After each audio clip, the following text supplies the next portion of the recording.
जय हिंद दोस्तों, स्वागत है आप सभी का मेरे YouTube channel RJ math classes में। दोस्तों आज की क्लास है हमारी कंपाउंड इंटरेस्ट की क्लास 4। ठीक है। और जैसा कि आप सभी जानते हैं कि हम RS अग्रवाल की बुक के सारे क्वेश्चन करा रहे हैं। RS अग्रवाल की बुक के सारे क्वेश्चन करा रहे हैं और आपका चैप्टर चल रहा है कंपाउंड इंटरेस्ट भाग 4। ठीक है। इससे लास्ट वाली क्लास में हमने इस चैप्टर के क्वेश्चन नंबर 25 तक कंप्लीट करा चुके हैं। अब हम क्वेश्चन नंबर 26 से आगे करा रहे हैं। ठीक है। तो क्वेश्चन नंबर 26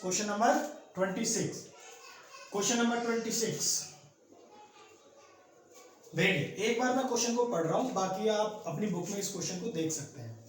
5,000 रुपए का 1.5 वर्ष में 4% वार्षिक दर से चक्रवृद्धि ब्याज का अंतर कितना होगा जब ब्याज क्रमशः वार्षिक तथा छमाही देय हो।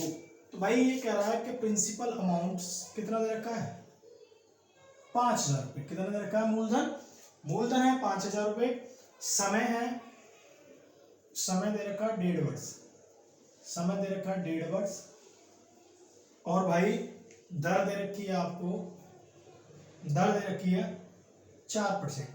तो कह रहा है चक्रवृद्धि ब्याज का अंतर कितना होगा जब ब्याज क्रम से क्या हो, वार्षिक हो और छमाही दे हो। तो सबसे पहले मैं क्या करूंगा, यहाँ पे वार्षिक निकाल लेता हूँ, ब्याज कितना मिलेगा। तो वार्षिक ब्याज देखते हैं, वार्षिक ब्याज कितना मिलेगा। वार्षिक ब्याज तो भाई सीधा 5,000 रुपए की राशि है। 4% का मतलब होता है 1/25। इस पर 1/25 लगाओ तो कितना, 500 रुपये। यहाँ 1/25 लगेगा तो 500 रुपये, और यहाँ भी 1/25 लगेगा। तो अब 5 दूनी 10 मतलब कि 20 रुपये। कितना? 20 रुपये। अब ये बताओ,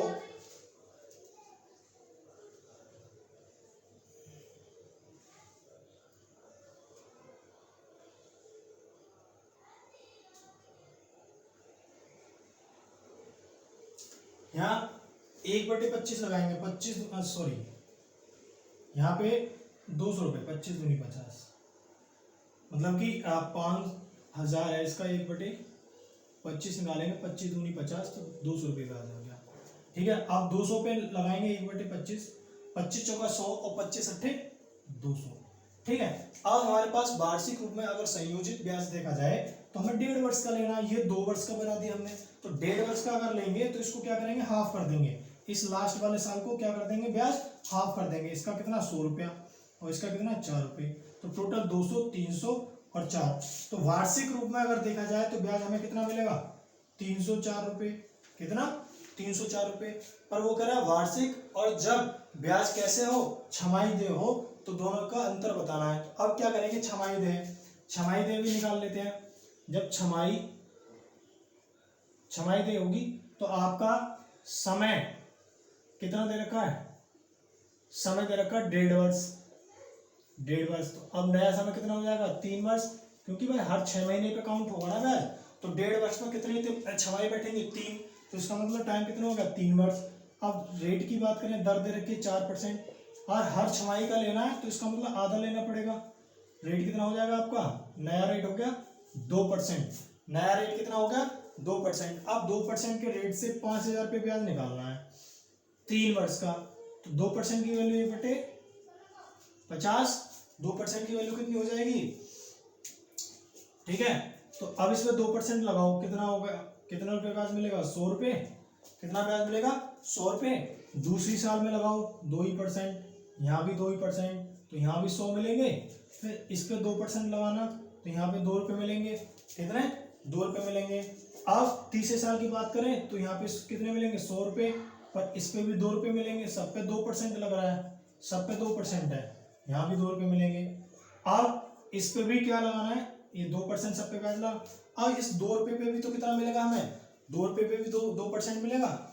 इस 2 पे भी 2% ब्याज मिला तो कितना मिलेगा यहाँ पे, 0.04।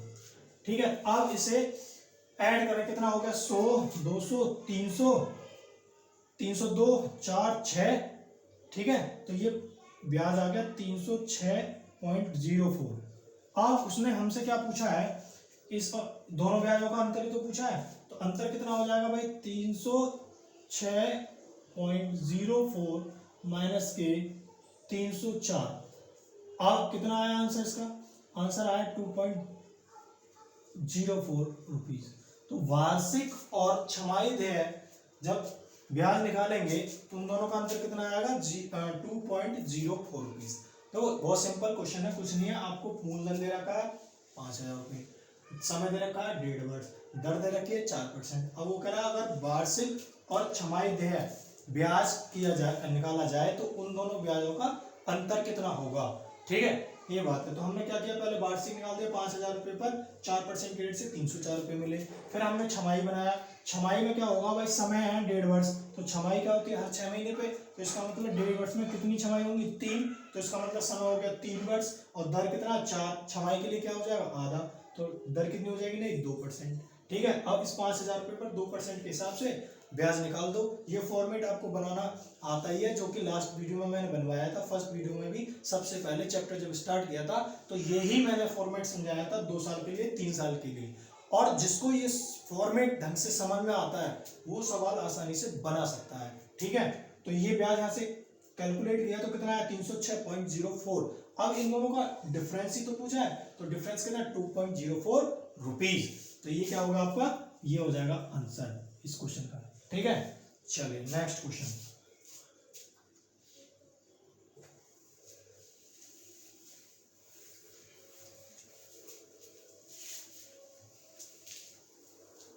Question number 27।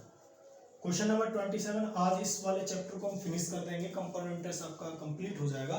ठीक है, 27 में कह रहा है वह धन कितना है जिसके दूसरे वर्ष का चक्रवर्ती ब्याज 10% के रेट से 132 रुपये है।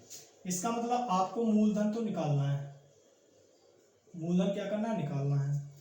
फिर कह रहा है जिसके दूसरे वर्ष का चक्रवर्ती ब्याज, दूसरे वर्ष का कंपाउंड इंटरेस्ट कितना दे रखा है? 132 रुपये, और भाई दर दे रखी है आपको 10%। ठीक है, मूलधन निकालना दूसरे वर्ष का, ना कि 2 वर्ष का। दूसरे वर्ष का आपको कंपाउंड इंटरेस्ट 132 रुपीज दे रखा है, रेट दे रखा 10%, and find the principal amount. मूलधन आपको निकालना है। ठीक है, चलिए क्या करते हैं, इस 10 की वैल्यू कितनी होती है? 1/10। अब यहाँ दूसरे वर्ष की बात हो रही है, इसका मतलब 2 वर्ष की बात हो रही है। तो मैंने मान लिया, माना मूलधन कितना? 100 रुपये। और आप जानते हैं इसका 2 साल के लिए क्या मानते हैं? 2 साल के लिए इसका वर्ग मानते हैं मूलधन। ठीक है, अब इस पे 1/10 लगेगा तो इस यहाँ ब्याज 10 रुपये मिलेगा। फिर इस पे 1/10 लगेगा तो ब्याज यहाँ पे 10 रुपये मिलेगा। यहाँ भी 1/10 लगा दो तो यहाँ ब्याज मिला 1 रुपये। अब मुझे बताओ सेकेंड ईयर या दूसरे वर्ष का ब्याज कितना होगा? तो दूसरे वर्ष का ब्याज यहाँ से देखेंगे 10 और 11। ये तो सेकेंड ईयर है भाई, सेकेंड ईयर यही तो है। ये फर्स्ट ईयर है, ये टोटल कंप्लीट 2 ईयर। ठीक है, तो अब यहाँ से सेकेंड ईयर का ब्याज कितना? 10 और 1 11। 11 की वैल्यू कितनी दे रखी है? 132। 1 की वैल्यू कितनी हो गई? 132/11। ये इससे करता 12 बार, तो 1 की वैल्यू हो गई 12। हमें चाहिए मूलधन, और जबकि मूलधन मैंने कितना मान रखा है? 100। जब 1 की वैल्यू 12 तो 100 की वैल्यू निकालेंगे तो 100 की वैल्यू कितनी हो जाएगी? 1200 रुपये। 100 की वैल्यू कितनी हो जाएगी? 1200 रुपये। तो ये आपका आंसर 1200 रुपये आ गया। तो मूलधन कितना है इसमें? 1200 रुपये। ठीक है, चलिए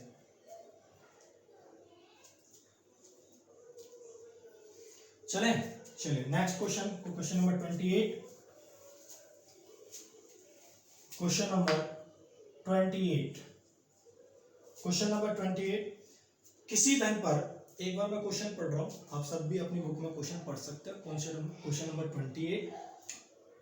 किसी धन पर एक निश्चित दर से 2 वर्ष का साधारण ब्याज, तो उसने देख रहा है 2 वर्ष का सिंपल इंटरेस्ट कितना दे रखा है? 120 रुपये है, और 2 वर्ष का कंपाउंड इंटरेस्ट 129 रुपये है।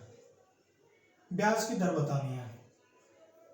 बहुत ही आसान क्वेश्चन है, आप इसको बहुत इजीली बना सकते हो। थोड़ा सा ध्यान देना। कैसे? देखिए इसका सॉल्यूशन क्या बनेगा।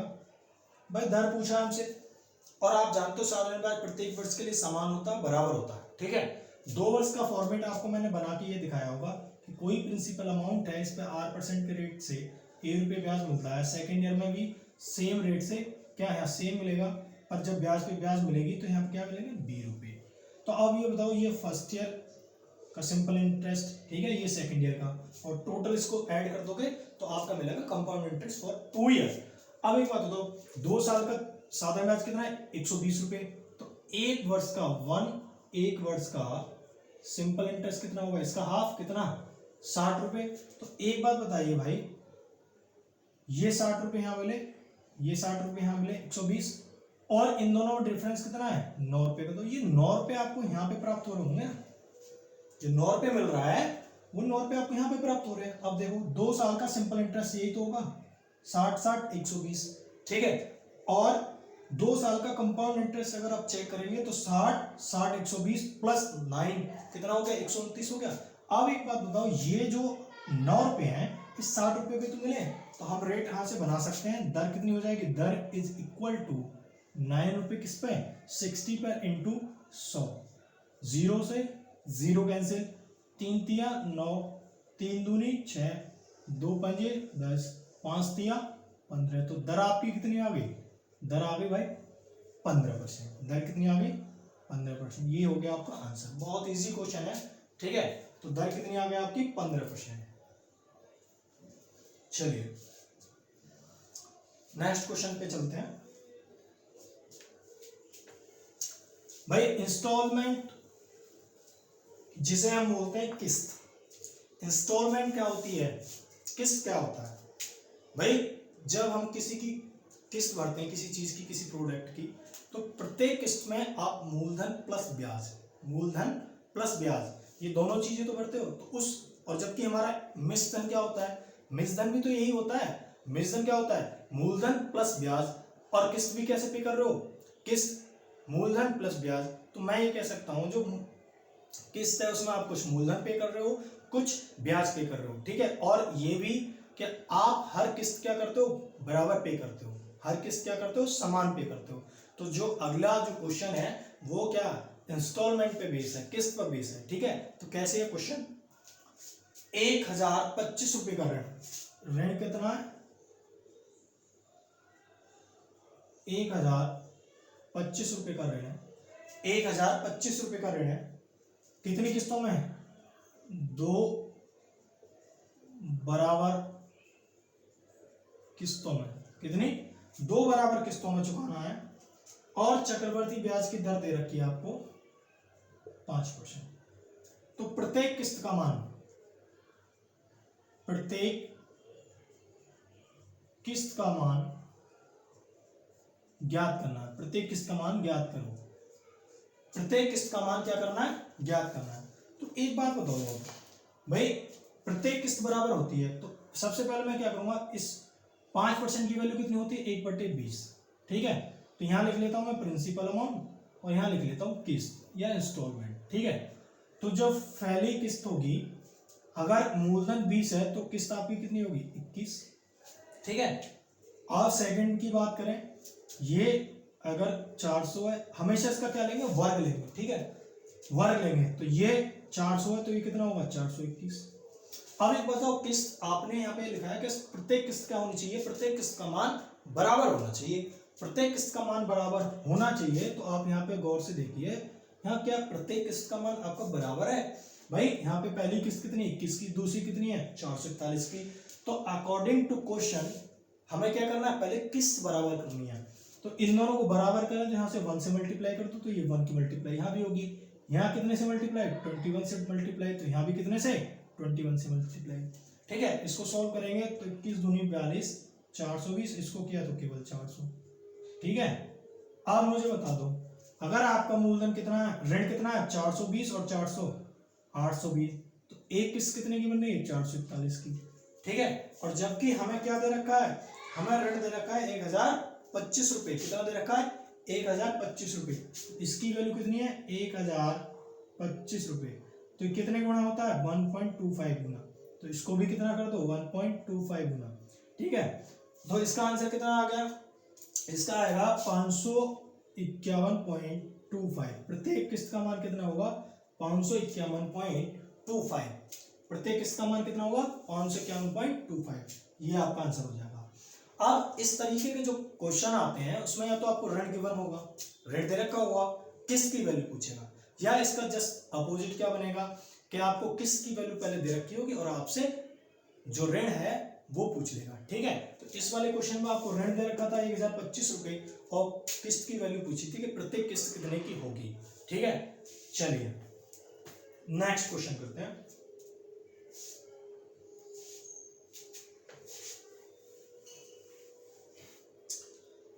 इसके बाद क्वेश्चन नंबर है 30। क्वेश्चन नंबर 30 क्या कह रहा है, 66,200 रुपए का ऋण, कितने का ऋण, इस क्वेश्चन में देखो ऋण दे रखा पहले 66,200 रुपए का ऋण है। ठीक है, और जबकि रेट आपको दे रखा है, इसका रेट है 10%, बराबर कितनी किस्तों में, बराबर 3 किस्तों में, बराबर 3 किस्तों में ऋण चुकाना है। तो अब हमें क्या करना है, सबसे पहले क्या करना है, हमको क्या करना है कि प्रत्येक किस्त की वैल्यू निकालनी है। तो एक बात बताओ, इस 10% की वैल्यू 1/10 होती है, तो ये प्रिंसिपल अमाउंट यहाँ पे लिख लेते हैं किस्त। ठीक है, अब बताओ फर्स्ट 10 से कितना बनेगा 11, सेकेंड 100 से 121, थर्ड 1000 से 1331। अब फिर वही पॉइंट कि किस्त बराबर होनी चाहिए प्रत्येक वर्ष के लिए। तो यहाँ पे देखना आपकी किस्त बराबर है नहीं, तो इसको बराबर कर दीजिए 1, ये सारी किस्तें बराबर होगी 1331, तो यहाँ भी 1 से मल्टीप्लाई होगी, यहाँ 11 से होगी, यहाँ 121 होगी, ये कितना हो गया 1210, ये कितना हो गया 1100, ये कितना हो गया 1000। आप चेक करिए, अब चेक करें कितना हो गया, ये टोटल ऐड करें उसे, टोटल ऐड करेंगे तो कितना हो गया भाई, एक बात बताइए, 1000 2000 3000, ठीक है, 3000 3100 3310, कितने 3310 रुपए पे, और एक किस्त कितने की है 1331 की, एक किस्त कितने की है 1331 की। मैं इनको एडिट कर रहा है, 1000 ये 1000 ये 1000 ये, तो कितने हो गए 3000 और 310 ये हो गए। अब हमें किसकी वैल्यू रखी है, इसकी वैल्यू तो गिवन है ना 66,200, कितने गुना करते हैं इसको 20 गुना, कितने 20 गुना, तो आपकी किस्त भी कितनी बढ़ जाएगी 20 गुना, कितनी जाएगी 2 0 2 6 6 2। प्रत्येक किस्त की वैल्यू कितनी हो जाएगी, प्रत्येक किस्त की वैल्यू कितनी हो जाएगी 26,620 रुपये, प्रत्येक किस्त की वैल्यू हो जाएगी 26,620 रुपये। ठीक है, चलिए अगला क्वेश्चन, ये क्वेश्चन नंबर 30 था। Question number 31, question number 31, question number 31 क्या कह रहा है, कुछ धन उधार लिया गया, उसे 2 वार्षिक किस्तों में चुकाना है, प्रत्येक किस्त का मान, अब प्रत्येक किस्त का मान दे दिया, प्रत्येक किस्त का मान 882 रुपये है, रेट दर दे रखा है 5%। ठीक है, तो आपको धन जो उधार लिया, जो रेट था वो बताना है। तो करते हैं भाई प्रिंसिपल अमाउंट और किस्त। ठीक है, इसकी वैल्यू 1/20 होती है, तो पहली किस्त कितनी 20 से 21, दूसरी की 400 से 441।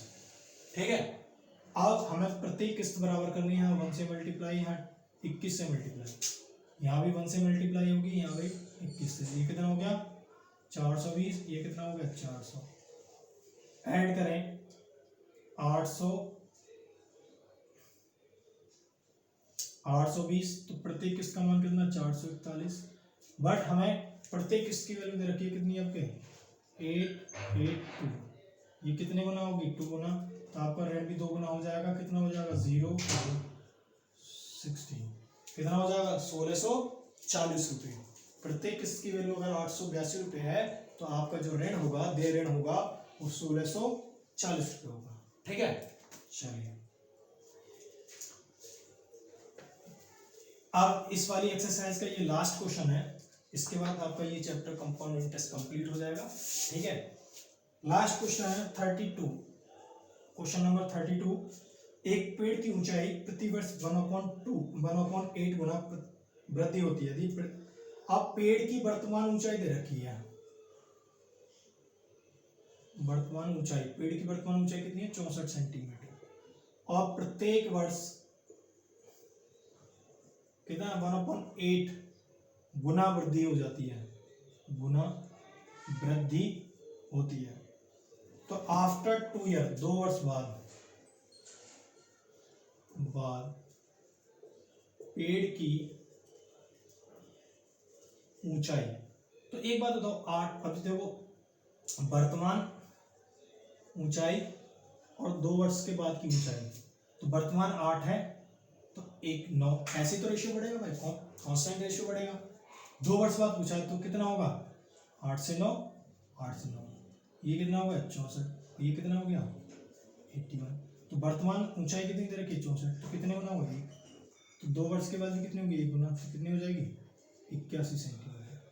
तो 2 वर्ष के बाद पेड़ की ऊंचाई कितनी होगी 81 सेंटीमीटर, ये हमारा क्या होगा आंसर होगा।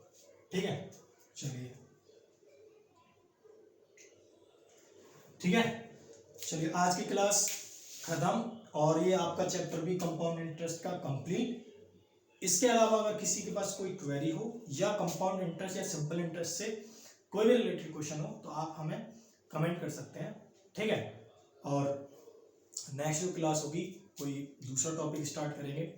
ठीक है, तो जब तक के लिए धन्यवाद दोस्तों।